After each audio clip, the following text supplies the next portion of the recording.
Who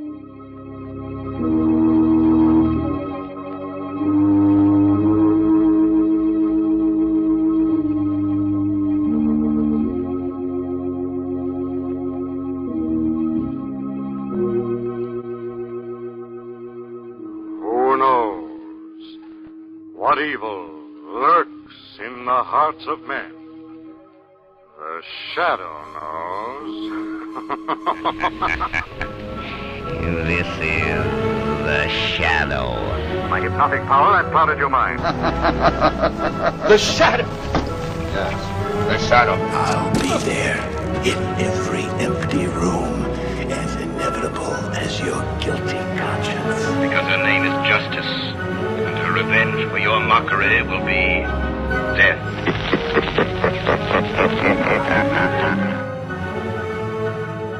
Agents of the Shadowcast, report for the only podcast on the internet devoted exclusively to the immortal adventures of Pulp's ageless crime fighter, the Shadow.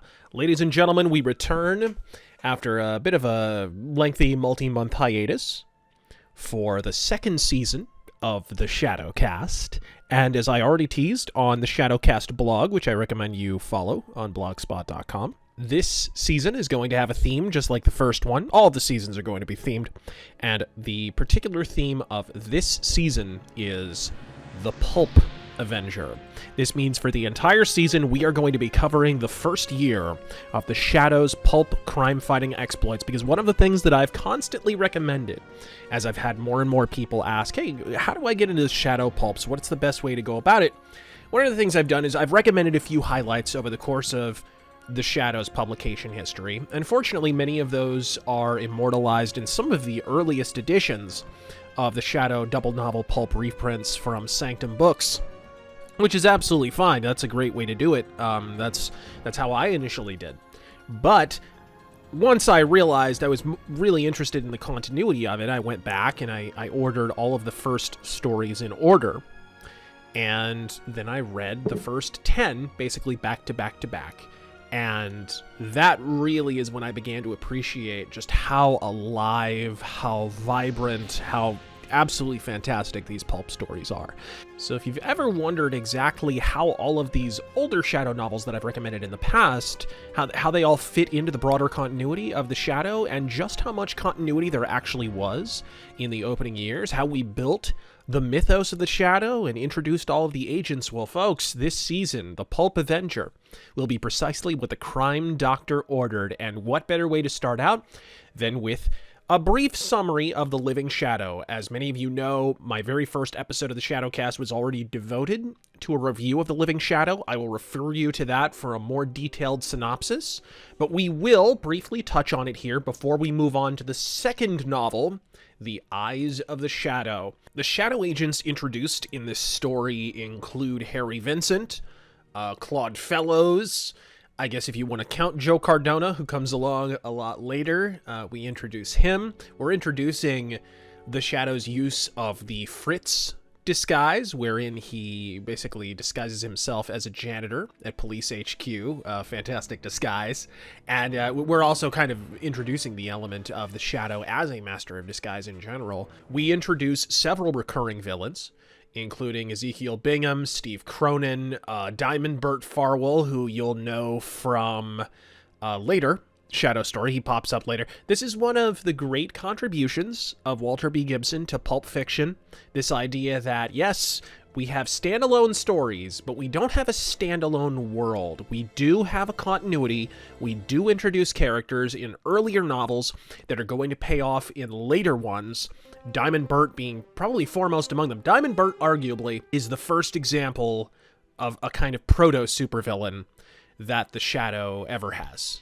He's one of the first true recurring villains. He's not Shiwan Khan, certainly. He's not the Voodoo Master and Double Z and so forth. But he is a recurring villain, a bit of a criminal genius, not a super genius by any stretch of the imagination, but a consistent thorn in the side of the Shadow. And he will wind up, the fact that he is spared here in these early stories, winds up being a rather significant linchpin in the future plot of the Shadow novels. We also introduced the Shadow's Vanishing Ink, which if you listened to my radio recreation of the Lost Shadow story, the Lost Shadow radio play, rather, Danger in the Dark.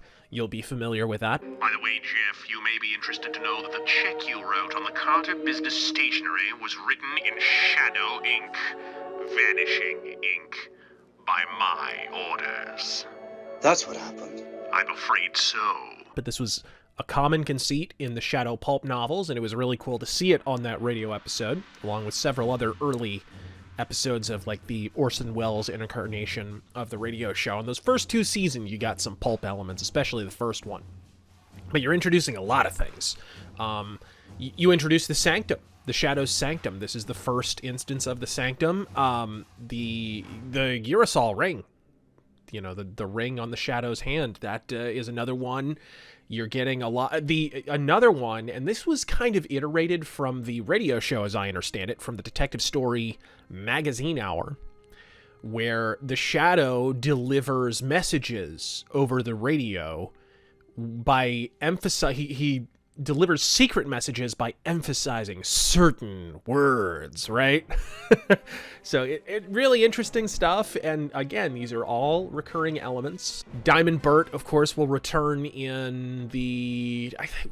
I keep wanting to say Crime Insured, but I think it's the Chinese discs, which is a direct continuation of this storyline. The Chinese discs are literally referred to and a major part of the plot in this particular story. Probably the biggest thing that happens here is that Harry Vincent is about to commit suicide on the Brooklyn Bridge or something, and he's saved from suicide, and the Shadow offers to recruit him. The fog was thick at the center of the bridge where Harry Vincent stood leaning against the rail.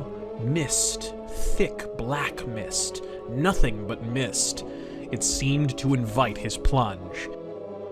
Yet he hesitated, as many wait when they're upon the brink of death. Until, with a mad impulse, he swung his body across the rail and loosened his hands. Something clamped on his shoulder. An iron grip held him, balanced between life and death. Then, as though his body possessed no weight whatsoever, the man felt himself pulled around in a sweeping circle. He staggered as his feet struck the sidewalk of the bridge. He turned to confront the person who had interfered. He faced a tall, black-cloaked figure that might have represented death itself, for he could not have sworn in that moment that he was looking upon a human being.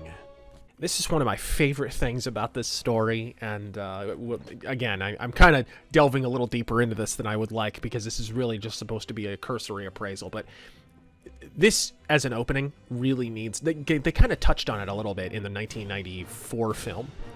There was some of this with the Alec Baldwin Shadow and Dr. Roy Tam. They kind of recreate this a little bit, although instead of being about to commit suicide, he's being attacked by mobsters. Roy Tam is. And then the Shadow offers to recruit him into his ranks. Thank you.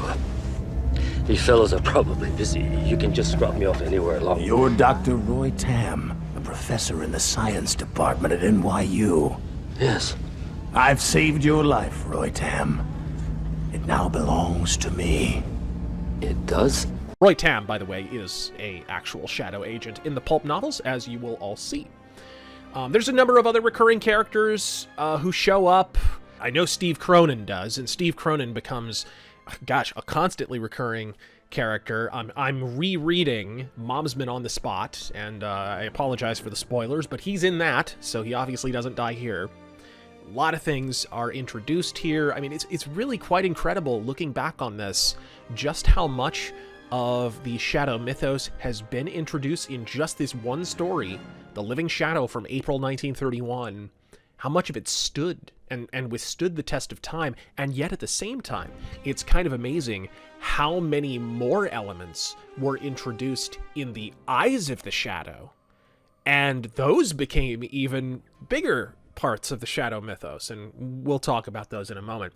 The Living Shadow is exceptional. Honestly, as a standalone story, it's exceptional.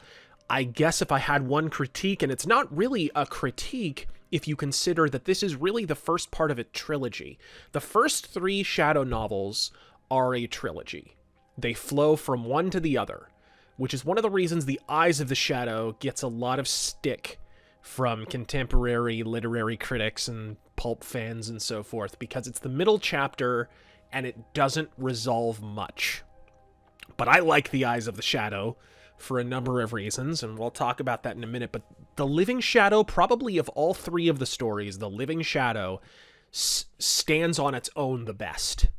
Kind of like Star Wars, the first Star Wars movie. If you just watched that, you'd kind of be satisfied. If you didn't even know The Empire Strikes Back or Return of the Jedi or any of the prequels, or the series stops there. There's no more movies after that. If you stopped after the first movie, you almost would be satisfied, because it really is sort of a standalone work on its own. I feel the same way about the Mass Effect video game series. I feel like if you just stop at the first one, you'll be a lot happier. Not that the second one isn't good, but if you want even more elucidation on this topic, and I went very, very in-depth along with exact readings from the text, I highly recommend you check out the very first episode of the Shadowcast, The Living Shadow. Very much recommended. And now, without further ado, let us move on to the second of the three-part series, the sort of opening trilogy of the Shadow magazine, The Eyes of the Shadow. So there's one major thing you have to understand at the outset, especially if you're one of the people who prefers the Pyramid paperback reprints of the Shadow novels. You have never read The Eyes of the Shadow, if that's the only version of The Eyes of the Shadow that you have read. Let me say that again. The version reprinted by Pyramid and in any other re-releases other than the Shadow double novel reprints by Sanctum Books is an abridged, and I mean heavily abridged, version of The Eyes of the Shadow. That's not the real story. Putting aside that it doesn't include artwork, of which there was very little in the super early Shadow stories. They didn't begin interspersing full-page illustrations with summaries of the plot and so forth into the Shadow magazine for a little bit while yet. But we did have the sort of frontispiece that you get in most pulp stories of the era, and you certainly lose a lot of the plot here. But I would say in The Eyes of the Shadow's case, that might be for the best. You might personally want to go for the Pyramid version, because this is one of the more slow-paced Shadow novels, in my opinion. That's not all bad. I think one thing that this story, The Eyes of the Shadow, has over some of the others is that it deals with world affairs a bit more, and with conspiracy and with serial murder, which is sort of the first example of the Shadow coming up against those things. It's also interesting in that the plot revolves around something called the Samanov Jewels, and that's notable because later on down the road we'll have another pulp story called the Romanov Jewels, and both of them deal with the same thing. Basically, we're introducing this element of the Shadow's backstory that is incredibly prescient for the time period. We're 20 years ahead of the Cold War. And the Shadow's primary preoccupation is anti-communism. He's a czarist, a pro-czarist loyalist, or at least this is the implication of his early sort of background. And so this connection with Bruce Duncan, who is the surrogate hero of this story, he is the heir of Harvey Duncan, who it turns out is an anti-Soviet and a czarist who had one of 6 parts. Essentially, there's 6 men who are all czarist loyalists, and there's the Samanov Jewels that somebody's trying to get a hold of, and they're killing off these 6 men one by one to essentially get a hold of these Samanov Jewels. And so Bruce Elliott's whole background is wrapped up in a lot of what we're later going to learn is the Shadow's own background. We won't learn that for about 2 more novels, but it is really interesting that here in only the second Shadow novel, we're getting that. It's interesting because nowadays, sadly, this is something that's fallen by the wayside. We have a lot of Shadow, especially comics now, that have, they have worn out the Shadow versus Nazis thing. And all that stuff is great, by the way. The Shadow 1941, Hitler's Astrologer, the Marvel epic comic by Denny O'Neil and Mike Kaluta and Russ Heath, that was my introduction to the Shadow. I still think it's one of the greatest Shadow comics ever written or illustrated. And yet here we have Walter B. Gibson repeatedly, and this is sort of the first example of this, fixating on communist infiltration of America, which was far more ubiquitous than the fascist fifth column, or what were they called? The Bund, I believe. If there's numerous modern, especially the Dynamite comics, fixate on the Shadow versus Nazis. It's cool. I just think it's been done a lot. Even the Shadow Twilight Zone, which is actually surprisingly good, guys. The Twilight Zone, the Shadow little mini-series that I think it was David Avallone did. Really, really good stuff, but it opens up with the Shadow breaking up like a meeting of the Bund and blasting a bunch of people, and it winds up revolving around that plot. And yet here's Walter B. Gibson fixating in a way that makes you wonder about maybe his personal feelings toward anti-communism, talking about essentially how dangerous it was and how widespread communist infiltration of the American government and society actually was. You've got communist agents, essentially, Soviet agents, that are attempting to secure this, and then you have Tsarist loyalists who had to flee to America. This is a recurrent element, and it's one of the most interesting things about the Shadow. He's sort of this weird devoted, like, sort of American pro-Tsarist. Very, very strange, but it gives the character this sort of mysterious allure. And he somehow manages to retain his remoteness instead of seeming like some sort of foot soldier or ideologue. He's just sort of this remote figure who stands above it all. I will now read directly from the novel as Bruce Duncan discovers the true reason why he had a strange encounter in the early morning hours. I have been many places in my life. I have had many adventures. I was in Russia during the Revolution. In Moscow, I saved the life of a great man, a member of the nobility, a general in the army of the Tsar. I brought him to safety. I risked my life for him. I left him in Paris, and then I saw him some time later. He was going back to Russia. He intended to join the forces of Admiral Kolchak in their fight against the Red Rule. He had another purpose also. He intended to reclaim a vast wealth, money and golden rubles and precious gems, an amazing fortune. He had left it hidden in Russia, and he was confident that no one could have discovered the hiding place. He told me that in his trials he had gained the help and friendship of 7 men. To each of them he owed an obligation. He regarded me as the most important of the 7. He stated that he intended to divide his wealth into 3 parts, each a fortune. One was for the surviving members of his family. Another was for the cause of the Tsarists. The third was to be divided into 8 portions, 1 each for 6 of the men who had befriended him, 2 for myself. To me he entrusted the division of the fortune.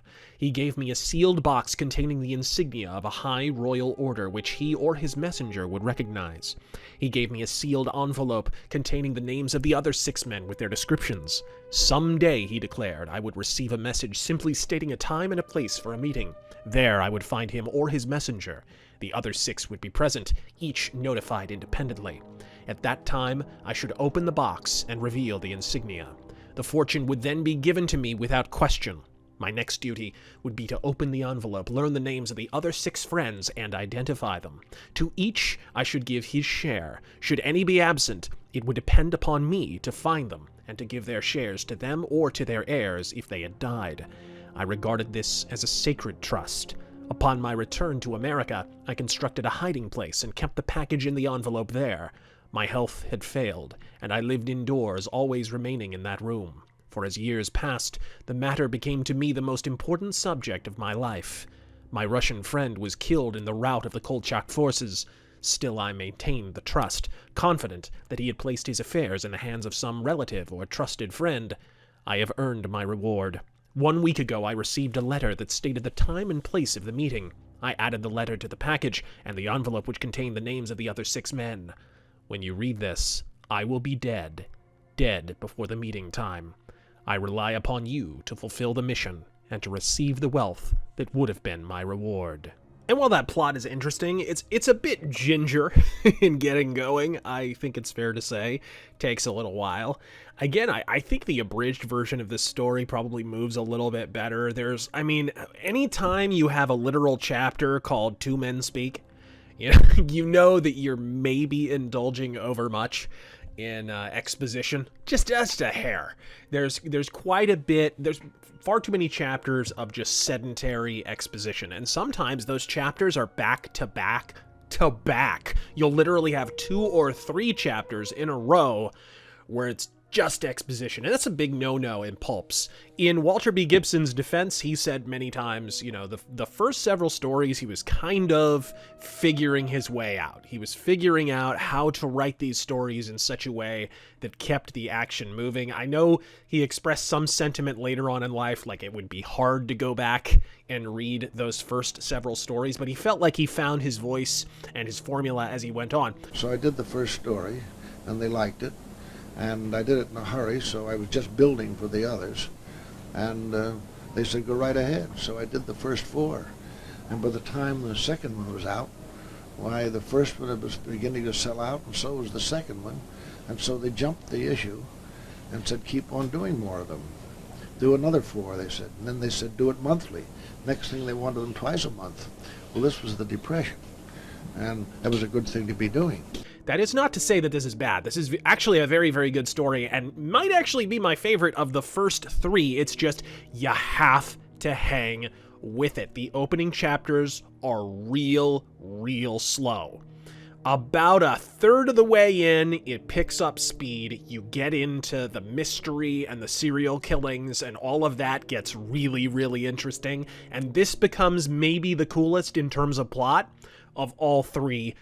And then ends on a slightly unsatisfactory note. But for Shadow fans, the real main event here are all the things that are introduced, which is, this is the very first appearance of Burbank, the mysterious communications chief of the Shadow's agents, and man, a massively recurring character who has every bit as much of a cult following maybe as the Shadow himself. Really, really cool character, but perhaps even bigger than Burbank. No, undoubtedly even bigger than the first appearance of Burbank. This time as a radio chief, I believe. He's not really the communications chief. He's setting up a radio in the home of one Lamont Cranston.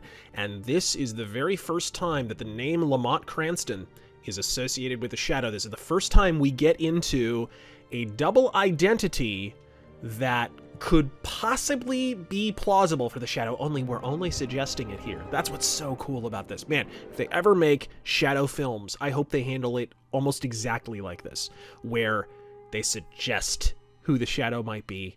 They don't come right out or crap out an origin story or the Shadow begins. Like, we don't need any of that. It's so much cooler to have a surrogate mystery and a surrogate hero, you know, front and center, and let the Shadow be this elemental force in the background who drops in to ruin the bad guy's day and make things right and square the scales of justice. That's really, like, that's the sweet spot for the Shadow. I think a lot of us agree is, you know, that's part of the magic of these early pulp stories, and maybe no other Shadow novels after this have that magic quite like the first 3 or 4. He really was leaning heavy on the Mysterioso, and part of that is out of necessity because I think Walter B. Gibson was still kind of figuring out for himself exactly who and what the Shadow was. I mean, because his writing prompt was really, really basic. I'll now quote from Walter B. Gibson himself, "The Shadow as a character had people guessing right from the start. Now the pattern which inspired me was Dracula by Bram Stoker." There's a lot of people who claim it's Zorro, but sorry guys, it's really just Dracula and Sherlock Holmes mixed together, with a bit of Nick Carter, I think, with the 2 pistols.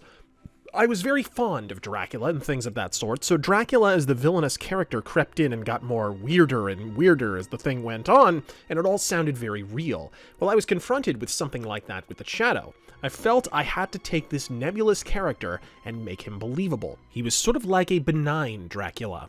He also sort of concedes the weakness of the early plots in that I think his structure wasn't quite up to snuff. I'll now quote from one of his early interviews. "In the early stories, I often started with a fairly loose plot, tightening it as I went on, an excellent procedure if the overall plot was strong enough to stand the strain. Once a plot began to slump, it took so much repair work and cuts of scenes and characters that I wondered why I'd included them in the first place." Unquote. This is kind of a common malady among people who are just starting out, either with a fictional endeavor or just in writing in general, is they create too many characters like too many one-scene characters. I've made this mistake. I mean, I recently had a book published and made this exact same mistake. I had characters pop in for one scene and never show up again. This is a good indication that you haven't tightened up your plot enough, right? Is if you can do more with less and have less characters perform more actions, then you probably have the tightest possible plot. I'm a bit of a defender, you know, every now and then a character can wander in and wander out. That's no big deal, but yeah, Walter B. Gibson early on had a lot of these characters who popped in and out, but to his credit, one of the ways he saves this is by recycling these characters later on. So you have the second appearance now as Spotter, who in The Living Shadow testified that he had heard that the Shadow possibly had a bandaged face and he was a wounded war veteran. You have the returning Steve Cronin, who spotted the Living Shadow in the previous story. You, of course, have Isaac Coffrin. You, of course, have the returning Claude Fellows and Harry Vincent and, you know, other agents and so forth. Should also be mentioned, this is the first instance of Stanley, the chauffeur, who will pop up many, many times later, but more importantly, a character that I think DC Comics and the creators of Batman very much appreciate was created, and that is Richards, the butler for Lamont Cranston, who is undoubtedly one of the archetypes upon which Alfred was based. There's a few more notable firsts. Probably one of the most important recurring elements in terms of the criminal underworld is the first appearance of the bar, The Black Ship. And the proprietor and owner is a guy by the name of Red Mike. He pops up a number of times. The Black Ship sort of alternates with a place that'll be introduced. It's either in the next story or the one after that, the Pink Rat. And so there's kind of these ideas. You know, Walter B. Gibson had sort of these antiquated ideas of what gangsters were like. In fairness, I think people kind of misinterpret that. Later on, he's going to make a very true-to-life crime story, and you get to see like how Walter B. Gibson truly regarded the criminal underworld. But here, I think he's kind of playing it safe. He's sort of using the they, thems, and those kind of, you know, hey, I'm going to plug you with my get kind of, you know, the old-timey villain that's sort of a living parody of what an actual criminal really is. Walter B. Gibson had been a newspaper guy. He knew how crime actually went down. He's just, you know, a lot of children are reading this. He's not exactly trying to make it a documentary, let's say. Perhaps another really important recurrent element that pops up here is the concept of the villain having this death trap strewn home.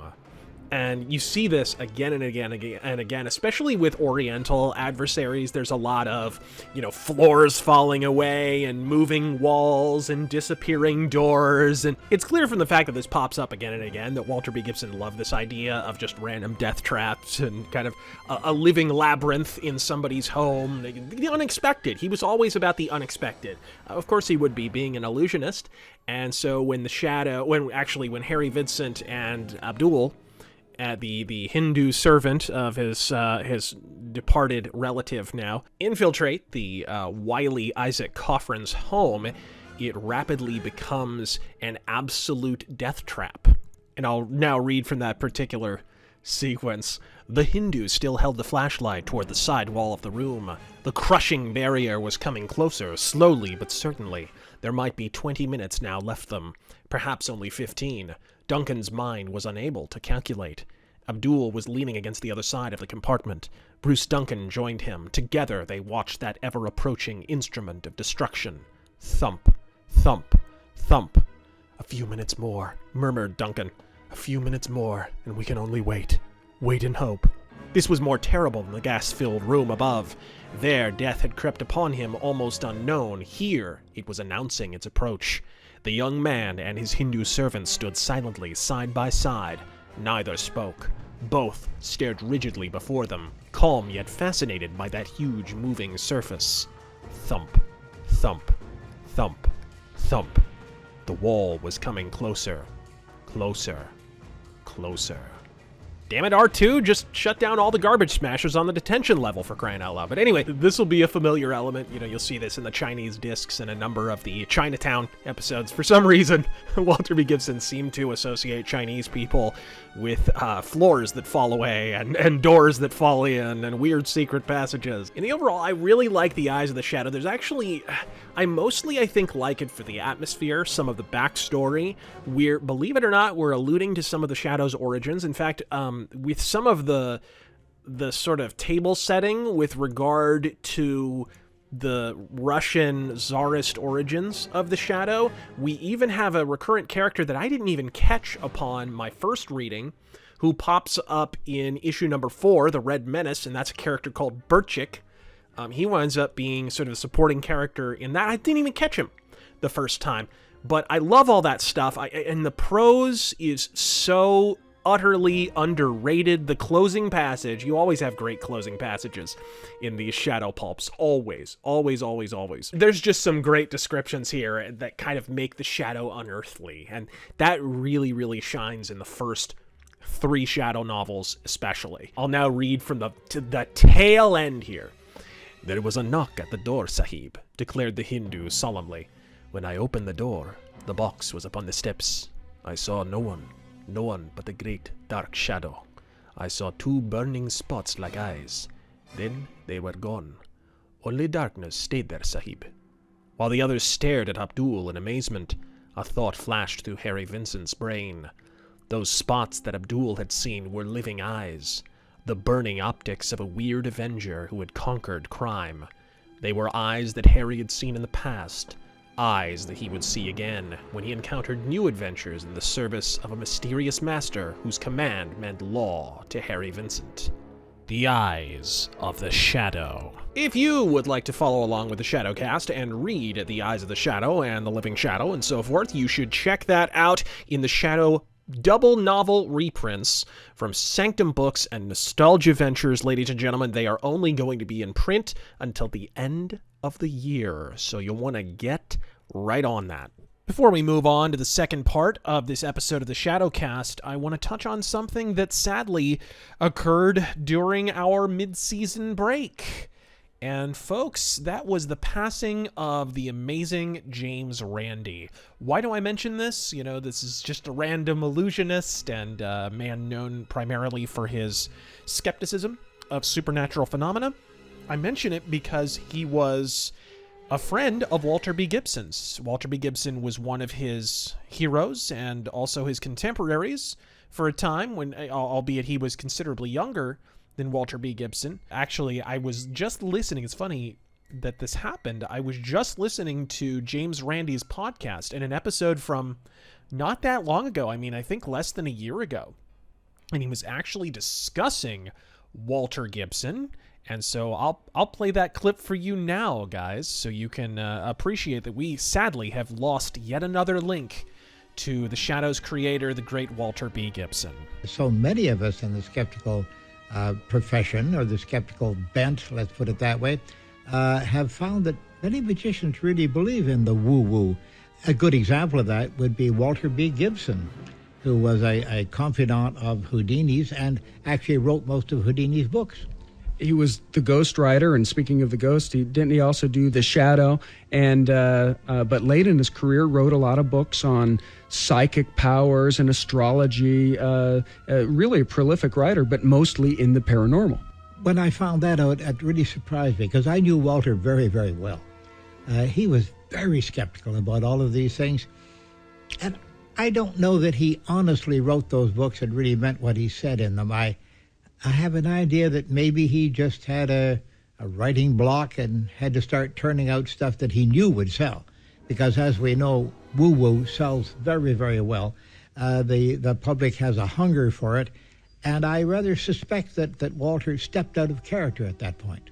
And his wife was also really into the topic, so there might have been domestic tranquility as a motivation. Who knows? Well, yes, Lizka Gibson was the former wife of the great Raymond, who was a very famous magician of his day, who worked mostly in South America and made a lot of money down there in Mexico and South America. And Lizka was a palmist Now, when I first read a book by Walter B. Gibson, Walter Baines Gibson, if you're curious, about palmistry, which said right there that he believed in it implicitly, I thought, oh, come on, that's a writer's gimmick to make it sound better somehow. I didn't quite understand.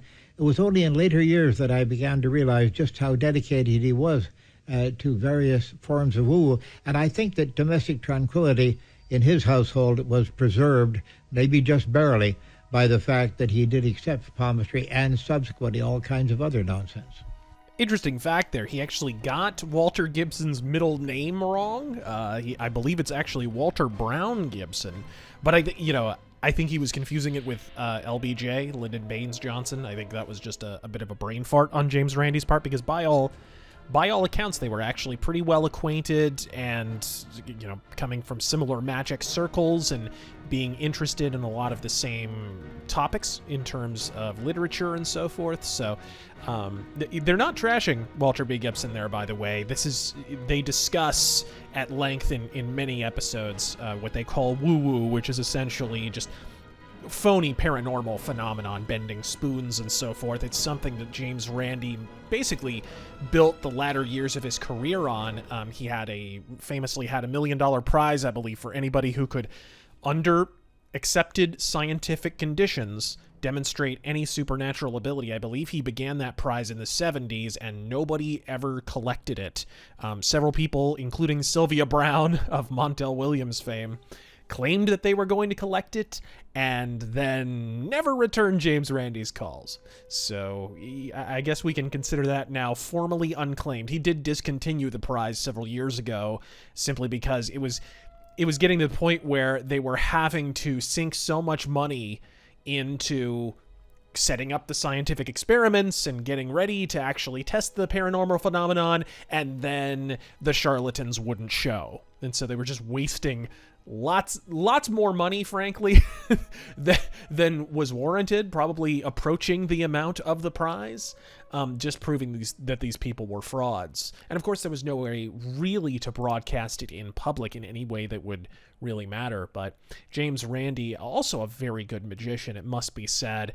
And for people like me, I know him because I'm a massive Alice Cooper fan. James Randi, the amazing Randi, famously designed the stage illusion that Alice Cooper still uses in pretty much every live concert to this day, of chopping off his own head with a guillotine. That entire thing, and I think one or two others, maybe hanging himself and a couple of the other things, he designed those for Alice Cooper. So rest in peace, James Randi. Sadly, yet another piece of prestidigitation history and yet another link of Walter B. Gibson has slipped from this world. May you rest in peace. And now, before wrapping up, I believe we will cover a comic book, this being a one-shot from Dynamite in, I believe, 2014, written by a guy primarily known for Green Arrow, and that's part of the problem here, and illustrated by Yvonne Rodriguez, who does an able job, entitled The Death Factory. Good little pulpy name for it, and quite a few pulp callbacks in this issue, although executed rather fumblingly. You see this a lot with Dynamite writers. It's like, before they were given the writing assignment, somebody threw several pulp novels at them, said, skim these. And they kind of did, and inserted various elements without really understanding them or their import. Although in Phil Hester's case, I suspect he may have actually read some of them. He just changed things to try and modernize them, and not necessarily for the better. This story primarily revolves around Jericho Druk, who is of course, the African-American, who is one of the Shadow's agents, and he normally works as a doorman, although there's a number of times he's employed by the Shadow to work in some other capacity. I believe he enlists him to work as a bodyguard a few times for crime bosses that he wants to keep an eye on and so forth.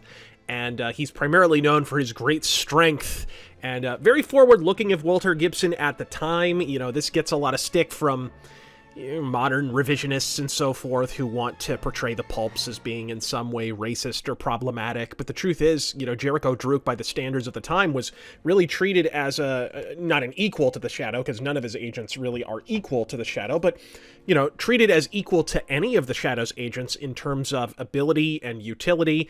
He does speak in kind of a pidgin dialect in the pulps, and this is one of the things that Phil Hester has decided to change in this comic. Really, my primary issue with how Jericho Druk is portrayed in this is he kind of gets turned into John Henry a little bit. He stops being Jericho Druk, really, and he just becomes John Henry, right up to the point where at the end of the comic he's running around wielding a sledgehammer shirtless. It's really obvious. Like, I was half waiting for him to be in a pair of, like, one-strap denim overalls or something, working on a rail line. It was really, really obvious what they were doing. And he's much more articulate. He doesn't use 1930s pidgin dialect, even though the pulps were written to reflect how people spoke at the time, guys. Like, not always. Obviously, some of the criminals employ lingo and dialects and such that aren't necessarily reflective, but the sort of African-American sort of pidgin dialect employed in the pulps is not all that far off from how, some of the, like, people in, like, Harlem or something would have spoken in the 20s, 30s, 40s, and even a little bit before that. So, that's a little cringy, a little bit 2014, but, you kind of expect this. It could have been a lot worse, let's put it that way. This is a strange one. I actually like this one-shot a lot, but there's some really, really weird, off-putting bits. For one thing, there's just something wrong with the Shadow's voice. And I think one of the worst is when he keeps using, like, 40s dialogue, like 40s lingo, I guess, is the best way to put it. He at one point, he says, he's talking to Shrevey in the car, and he says something like, the mook gave me bum information, or something like that. The Shadow says this, and you're like, huh? Where did that come from? This happens sometimes with Shadow writers. I noticed that it happened a lot with Victor Gershler in the Shadow ongoing series from Dynamite. He seemed to be more interested in making, like, a hard-boiled detective comic than he did in writing a Shadow comic. The Shadow doesn't speak like that. The Shadow speaks in, like, a really elevated, almost Shakespearean, this ornate Edwardian kind of presentation. This is really the way that the Shadow speaks. He speaks in purple prose, folks. This is how he's supposed to talk. And here he is saying, "Oh, he gave me a bum steer." What the hell? Who writes the Shadow to talk like that?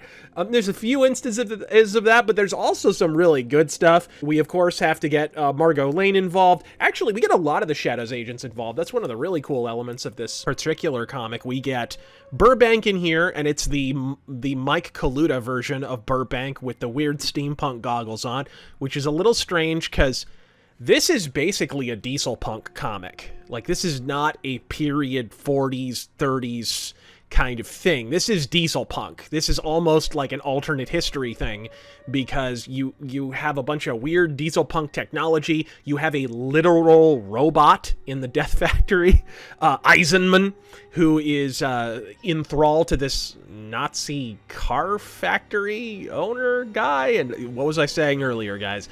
Dynamite writers obsessed, absolutely obsessed with pitting the Shadow against Nazis. It's fun, guys, but it's overdone. It's overdone. And it's funny, too, because the tactics that he employs... I should probably give a brief rundown of the plot.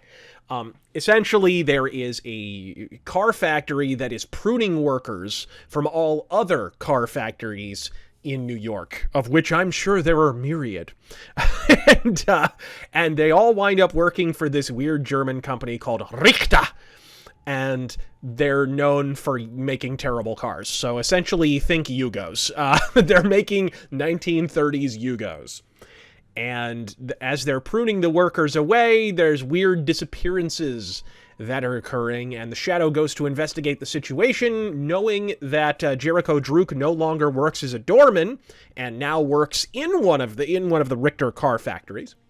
And this is part of his investigation. Again, this is kind of a problem here, is basically the Shadow is kind of taking a back seat to Jericho Druk's investigation. Not really the ideal positioning for Jericho Druk, and not really the ideal positioning for the Shadow either. Not that Jericho Druk can't have his own agency, but the idea that the whole mystery would revolve around something that he's investigating, it seems like you didn't need to put the Shadow in this story if we're just going to follow Jericho Druk around while he investigates the disappearance of his brother, I think it was. And so he as he's investigating this, it turns out that the Richter factory is owned by a guy who was in the Great War. He was an aviation ace in the Great War, kind of modeled after the Red Baron a little bit, and he was shot down by none other than the Dark Eagle. And for those of you who know anything about the Shadow's origin, the Dark Eagle is the bygone nomenclature of the Shadow. Well, Kent Allard, back when he was an aviation ace and counterintelligence operative for the French, I believe, in World War I. So they have an old vendetta. I like this wrinkle, actually. I like the idea that they're back and forth. But again, we have to make it about Germany and Nazis, and the reason this is kind of dumb is the whole plot of this factory owner is to trigger race riots, and that this will somehow upend the American system of capitalism. Hey, at least we got a writer who's admitting that Nazis were socialists. That's nice. But, or at least anti-capitalist. Hey, it's a step in the right direction. But I don't think Phil Hester did it intentionally, let's be real. But I found that kind of interesting. But the kind of stupid part is that's really more of a description of, like we were talking about earlier, that's really more what communists did in America in the 30s and 40s, right up to the Black Friday riots of the 40s, which led to the House Un-American Activities Committee and discovery that communist agents had infiltrated unions and such. And that would have been a really cool story to tell here too, but it's really cool because we still get a nice little diesel punk story. It's kind of over the top in places, like you got a literal robot running around fist fighting with the Shadow, but it's cool. It's cool. And it must be said, it's not like there's no precedent for this. There are robots in the Shadow pulps. There's a literal Shadow pulp called the Robot Master. And there are robots and automatons, diesel punk robots all over the Shadow radio serial. So this isn't without precedent. It's not like we can't go this over the top. It's just that there's some weird stuff revolving around the Shadow's voice, the characterization of Jericho Druk. Shrevi's pretty much spot on. For agents, we get a lot of really cool agents. We get Miles Crofton, I think, but no, I'm not sure if we get Harry Vincent. I can't remember. We, of course, get Margot Lane, because by God, it's the law. And we get Jericho Druk, which is a nice change. We get Hawkeye, which is really cool. And we get Burbank. I think that's all, but the really interesting wrinkle here, and one of the ways that you can tell Phil Hester read, or at least skimmed, some of the Shadow pulps in writing this one-shot from 2014, is that instead of donning the tried, true, and frankly worn right the hell out dual identity of Lamont Cranston, we instead have the Shadow donning the identity of Henry Arnault, which is really neat. I like that. I think it's interesting that they would go that route, although it doesn't ultimately have a lot of bearing, and you even get the sense that maybe he intended for it to be Lamont Cranston, because Henry Arnault keeps making references to New Jersey, which is where Lamont Cranston lives. So you kind of get the vibe that, like, he wrote it as Lamont Cranston, and then as, like, additional fan service, he just kind of went back in the second or third draft and changed it to Henry Arnault. But hey, whatever. This is just a fun kind of one-off story. Again, it does feel a bit like The Adventures of Jericho Druk co-starring the Shadow, to the extent that at the end, when we get the mandatory fencing match between Baron von Richter and the Shadow, well, first we get a duel between him and Jericho Druk. How the hell Jericho Druk would know how to fence? I have no idea. And he loses the fencing match, incidentally. How in the hell that happens, I don't know. But the Shadow has his fencing match, and then Jericho Druk shows up. He literally, man, it's pretty grim. Von Richter, after he beats Jericho Druk, he tries to throw him into a giant crematorium. Whew, a little edgy there, Phil Hester. Little little edgy there. Nazi throwing a minority into a crematorium. Not. They say the pulps are problematic. So he throws him into a big oven and slams the door, and then the Shadow, having already beaten the Rock'em Sock'em robot, he fights Baron von Richter and loses because he had just gotten he was not recovered from the fight with the diesel punk robot, basically. So as a result of that, he loses and he's being dragged to the crematorium, and then Jericho Druk bursts out of the door like Superman, covered in second and third degree burns, and he saves the day, and then he destroys Von Richter, and then he leaves the Death Factory with the Shadow draped over his arm. It's like, why is this called the Shadow? Why is that? This seems like the adventures of Jericho Druk, but it's very, very 2014, guys. It's very revisionist and 2014-ish, and like, you knew what you were signing up for here. It's Dynamite Entertainment. Maybe shades of what wound up happening with Cy Spurrier a little bit, but a little bit less political. I really like some of the dialogue in this, though, I have to say. He doesn't always nail the Shadow's voice. In fact, I would venture to say he never nails the Shadow's voice, but there's a cool little caption here, or a series of captions in the sort of intro sequence where the Shadow is leaping from rooftop to rooftop and preparing to infiltrate the Death Factory. And I'll read this little portion here. He says, "You don't need special powers of perception to know what evil lurks in the hearts of men. It doesn't lurk. It walks across their faces. It stands on their shoulders. It leaps from their open mouths. Men don't hide their evil at all. They burnish it to a high shine and set it on their front windows. They prune and feed it to keep it in bloom. They just don't call it evil. But I know. The Shadow knows." Right? It's a cool little intro. It's a little on the nose, but I absolutely enjoyed little moments of purple prose like that. There were some other cool exchanges. I like where they're talking about the sort of master plan of this Nazi who, for some reason, is employing communist tactics and trying to trigger a race riot. Henry Arnault's in the back. He's getting changed into the Shadow, and he's talking to Margot in the front seat. And he's like, he believes it's his birthright to conquer a mongrel nation. He's at war with the very principles of the United States. He wants to prove America's professed sense of equality, flawed as it may be, can be shattered with a few well-timed race riots. And she says, kind of subtle for your usual brand of madman, isn't it? Well, when they're a Nazi it is, which is why this is kind of stupid. It's basically... They basically swapped out... They took something that actually happened in real life, and they just swapped out communists for Nazis, because Nazis are flashier for a comic book villain. And she says, funny, we don't seem to need any help on that front. And he says, I don't care to prove him wrong, Margot. I care to put him in the ground. I love that! There's some cool little dialogue exchanges in here. Again, this little comic... a lot of Shadow fans who were following the Dynamite Shadow comics missed out on this one because it kind of came out of nowhere, had a really low print run. It was sort of in and out of comic shops, and if you weren't looking for it, you would have missed it. But it's called Death Factory, and it's really neat. I don't think Phil Hester is the best writer to be handling this kind of material. I don't think he's that familiar with the Shadow. I think it seems to me like he skimmed the pulp novels a little bit, or maybe he didn't. Maybe he did read them, and he just has such contempt for the source material that he felt the need to change a whole lot of it to make it modern, somnolent pablum like every other modern reinterpretation of old pulp heroes. But I found that kind of interesting. It's still fun. It's just a one-off, and the fact that it's not an ongoing series maybe makes it a little less unctuous that he changes so much stuff that he really didn't need to.